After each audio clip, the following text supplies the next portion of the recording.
बिस्मिल्लाहिर्रहमानिर्रहीम, अस्सलाम वालेकुम। वेलकम टू क्विक रिव्यू और क्विक रिव्यू जनरल साइंस और ज्योग्राफी सीरीज़ में आपका वेलकम। आज हम बात करेंगे जी ओशंस की, यानी कि जो बड़े बड़े बहर हैं हमारे पास, ठीक है, और उनसे मुताल्लिक हम देखेंगे कि एक्चुअली में जो ओशंस हैं उनकी फॉर्मेशन कैसे हुई और उनके अंदर जो है वो क्या क्या क्लाइमेटिक फैक्टर्स हो सकते हैं या वहाँ पे क्या क्या हो रहा है, ठीक है। तो अब इसमें हम क्या क्या डिस्कस करेंगे। सबसे पहले हम देखेंगे कि फॉर्मेशन ऑफ ओशंस के ओशंस जो है वो बने कैसे, ये जो बहर हैं बड़े बड़े, और इसकी कंपोजिशन देखेंगे कि इसका जो वाटर है उसकी कंपोजिशन क्या है। फिर हम टेम्परेचर और प्रेशर की बात करेंगे, किस तरह से ये टेम्परेचर और प्रेशर के जो है असरअंदाज किस तरह से होते हैं, ये जो मौसम है या ख़ास करके जो क्लाइमेट है किसी भी रीजन का उसके ऊपर किस तरह से जो है ये असरअंदाज होते हैं। लास्ट में भी हम इसके ऊपर डिस्कस कर चुके हैं और ओशन करंट्स को जो है हम डिस्कस यहाँ पे करेंगे। अब सबसे पहले देखिए इंपॉर्टेंस ऑफ, अगर ओशन की बात करते हैं तो हम ये जानते हैं कि 97% जो हमारी अर्थ है वो ओशन पे बेस करती है, यानी पानी है उसमें 97%, और 3% जो है वो सिर्फ और सिर्फ हमारे पास जो है वो खुश्की है। तो इसका मतलब जो हमारा 97% या तकरीबन हमारी सारी अर्थ जो है वहाँ पे क्या मौजूद है, वहाँ पे ओशंस ही मौजूद है, पानी ही पानी मौजूद है। तो पानी इतना ज़्यादा जो है वो इंपॉर्टेंट है, और ये जो ओशंस हैं ये भी बहुत ज़्यादा इंपॉर्टेंट है क्योंकि हम इससे मुख्तलिफ तरह के जो है वो फ़ायदे हासिल करते हैं, ठीक है। इससे हम किस तरह के फायदे हासिल करते हैं, एक तो सबसे पहली बात यह है कि ये जो हमारा एक नेचुरल जो साइकिल है वाटर साइकिल उसको मेंटेन करने में हेल्प करते हैं, और बगैर पानी के जो है वो लाइफ पॉसिबल नहीं। यहाँ पे सबसे इंपॉर्टेंट चीज़ ये है। तो सबसे इंपॉर्टेंट जो इसका फैक्टर हमें देखने को मिल रहा है वो क्या है जी, वो ये है कि बारिश है, और बारिश की वजह से यहाँ पे जो वाटर साइकिल है, और वाटर साइकिल में सबसे इंपॉर्टेंट रोल जो है वो समंदरों का ही है कि वहाँ से जो गर्म हवा है वो क्या करेगी, इवेपोरेशन के प्रोसेस से जो है वो गर्म हवा अपने साथ जो है वहाँ से अपलिफ्ट करेगी वाटर वेपर को, और उसके बाद जो है वो कंडेंस होकर बारिश बरसाएगी। इसके अलावा हम वहाँ से फूड हासिल करते हैं, ठीक है, सी फूड जो है। इसी के अलावा जो है वो ट्रेड, बहुत बड़ी जितनी भी बड़ी ट्रेड है वो सारी की सारी जो है वो ट्रांसपोर्टेशन जो है 76% जो है आप देख लें ओवरऑल, या खास करके यूएस की बात करते हैं अमेरिका की, तो वहाँ पे 76%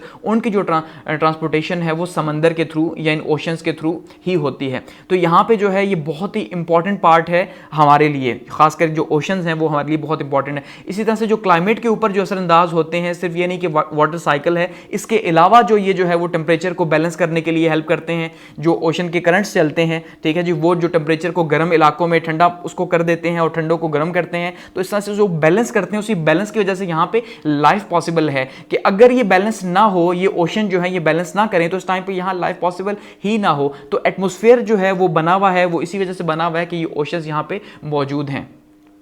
अब फॉर्मेशन ऑफ ओशंस की बात करते हैं कि ओशन बने कैसे। तो एक राय दी जाती है कि जो ओशन है, अब नॉर्मली माना जाता है कि वो कैसे बने जी, ये जो अर्थ है इसको 4.6 बिलियन ईयर्स हो चुके, यानी 4.6 अरब साल हो चुके इसे बने हुए। पहली बात तो ये है। और ये जो ओशंस हैं इसको नॉर्मली जो है वो माना जाता है कि तकरीबन ये जो हमारी अर्थ है जो यहाँ पे एटमॉस्फेयर क्रिएट हुआ 3 अरब साल हो चुके हैं इसको बने हुए। तो अब ये क्रिएट कैसे हुई, दो पॉसिबल वेज हैं। एक ये है कि किसी कॉमेट के थ्रू ये क्रिएट हुई, दूसरा जो है वो वोल्केनिज्म के थ्रू, ठीक है जी, कि कॉमेट। अब एक तो पॉसिबल जो है वो कॉमेट क्या था कि भाई कोई भी कॉमेट जो है वो आसमान से आया और उसने आके यहाँ पे जो है वो फटा, तो उसकी वजह से वो कॉमेट जो है वो क्या था, उस कॉमेट में पानी था बहुत ज़्यादा, जिस वजह से जो है यहाँ पे आके फिर ये एटमॉस्फेयर वगैरह क्रिएट हुए। दूसरा इसी में माना जाता है कि कॉमेट की वजह से, जो कॉमेट यहाँ पे आके टकराया उसकी वजह से यहाँ पे क्या हुआ, वो इतना बड़ा कॉमेट था कि उसकी वजह से यहाँ पे पहाड़ियाँ बनी, ठीक है। जो पहाड़ियां बनी तो उन पहाड़ियों की वजह से क्या हुआ कि यहाँ पे जो है उसके बाद फिर वॉल्केनोज बने, और वो जो वॉल्केनोज बने,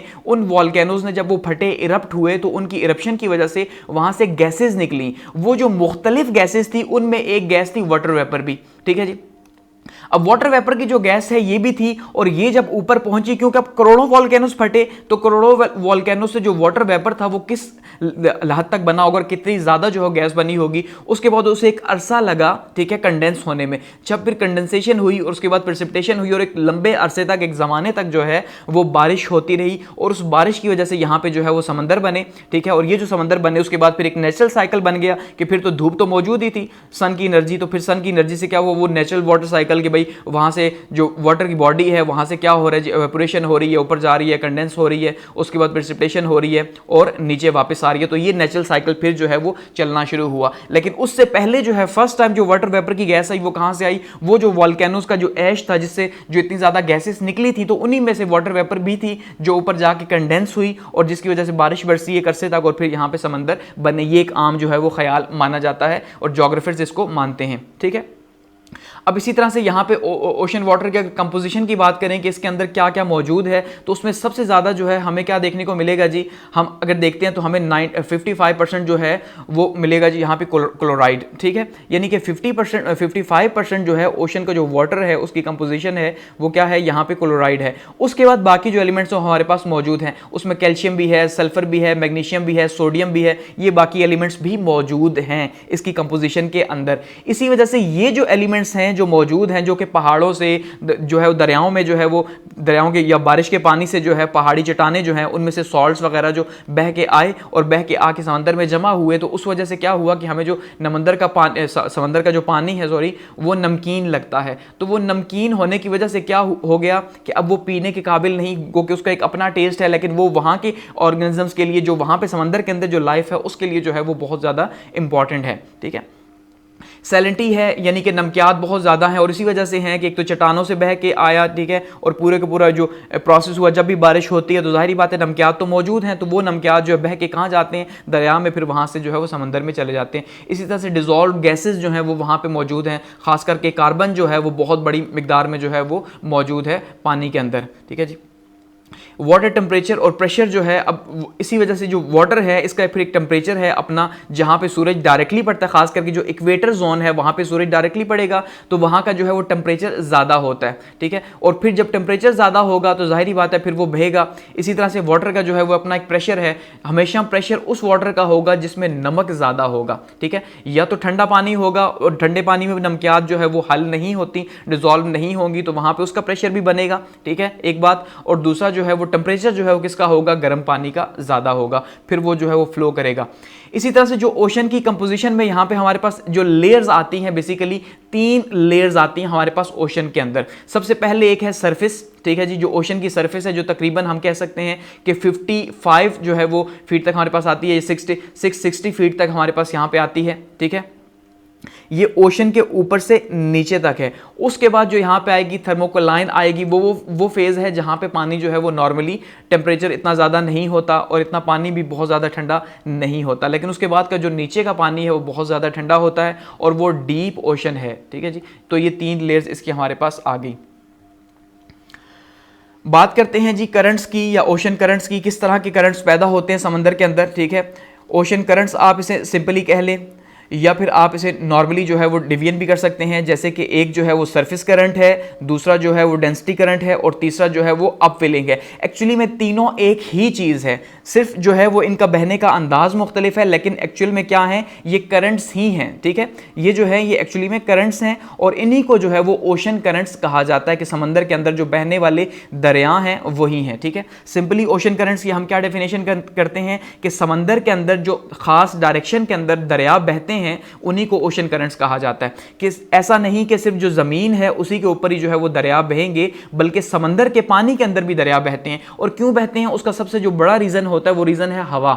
हमने देखा था कोरोलियस इफेक्ट को हमने डिस्कस किया था कि भाई नॉर्मली जो है वो विंड पैटर्न्स हैं हमारे इस पूरे के पूरे ग्लोब के ऊपर, कि वो खास विंड्स हैं एक खास डायरेक्शन में चलती हैं, और जो कोरोलियस इफेक्ट है जो कि जिसकी वजह से हमारी जो ज़मीन है वो 23.5 डिग्री पे टिल्टेड है, थोड़ा सा जो है वो झुकी हुई है इस तरह से, ठीक है। तो अब उससे होता क्या है कि हवा ने चलना तो सीधा होता है, लेकिन कोरोलियस इफेक्ट की वजह से क्योंकि वो रोटेट हो रही है, तो अब जाहिर बात है रोटेशन की वजह से क्या हो रहा है कि जमीन भी घूम रही है तो हवा भी हल्का हल्का स्विंग हो रही है, तो वो जो स्विंग हो रही है उसी को हमने कहा ये कोरोलियस इफेक्ट है। तो उसी वजह से यहाँ पे भी जो है जो हवा चलती है उस हवा से यहाँ पे समंदर के अंदर का जो पानी है, खास करके जो उसकी ऊपर की सरफेस है, उस सरफेस का जो पानी है वो मूव करता है हवा के साथ, जिस डायरेक्शन में हवा मूव करेगी उसी में। तो हवा तो पूरे साल एक ही डायरेक्शन में मूव करती है, खास करके जो हमने देखा तो जो प्लैनेटरी विंड्स थी, ठीक है, वो एक खास डायरेक्शन के अंदर जो है वो ग्लोबल विंड सिस्टम मूव करता है। तो उसी में फिर जो ये दरिया जो हैं वो भी मूव करते हैं और उसी में ऊपर के सरफेस के पानी को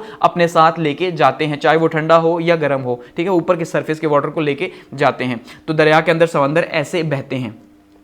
अब सबसे पहले बात करते हैं सरफेस करंट्स की। अब हमारे पास सरफेस करंट्स में यहाँ पे ये जो देखिए सबसे पहले आपको जो पिक्चर दिखाई दे रही है ये सरफेस करंट इसको कहेंगे या ओशन करंट्स हैं, लेकिन उसमें जो सरफेस के ऊपर जो है जो हमारे पास समंदर है, उस समंदर के जो सबसे ऊपर की जो सतह है, उस ऊपर की सतह पे जो पानी मूव करेगा एक खास डायरेक्शन के अंदर, ठीक है, पूरा साल, तो उसको हम क्या कहेंगे, सरफेस करंट्स कहेंगे। ये याद रखिएगा कि ये पूरा साल एक ही डायरेक्शन में बहते हैं, सिवाय अल नैनो या ला नैनो जो है उसको छोड़ के, कि उसमें थोड़ा सा डायरेक्शन जो है वो कुछ टाइम के बाद चेंज हो जाती है एक साल के लिए, उसको छोड़ के अगर हम बात करें नॉर्मली तो ये खास डायरेक्शन के अंदर ही बहेगा। ठीक है, अगर कोई ईस्ट से वेस्ट की तरफ जा रहा है, ठीक है, ईस्ट से वेस्ट की तरफ, तो ये ईस्ट से वेस्ट ही बहेगा, और अगर कोई वेस्ट से ईस्ट है तो वो उधर ही, कोई पोलर रीजन से इक्वेटर की तरफ जा रहा है तो वो वहीं पे उसी डायरेक्शन में फ्लो करेगा। ठीक है, तो सरफेस करंट्स वो हैं कि जो ऊपर का जो हमारा हिस्सा है उसमें जो करंट्स बह रहे हैं वो सारे के सारे सरफेस करंट्स हैं। इसमें गर्म भी हैं और सर्द भी हैं। वो करंट्स जो कि इक्वेटर जोन या ट्रॉपिकल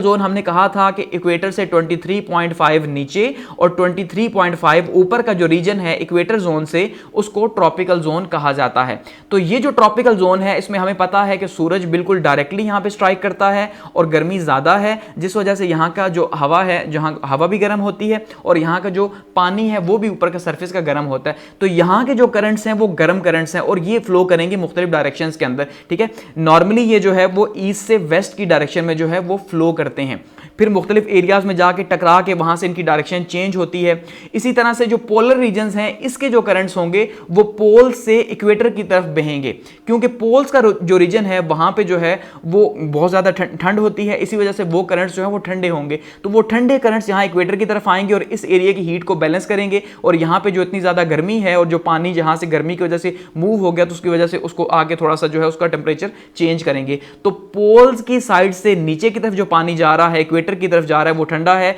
या किसी और डायरेक्शन में बह सकता है, कि ये हवा पे डिपेंड करता है कि वो वहां का जो है किस एरिया में किस साइड पे जो है वो जा रही है, तो उसी डायरेक्शन में वो बहेगा।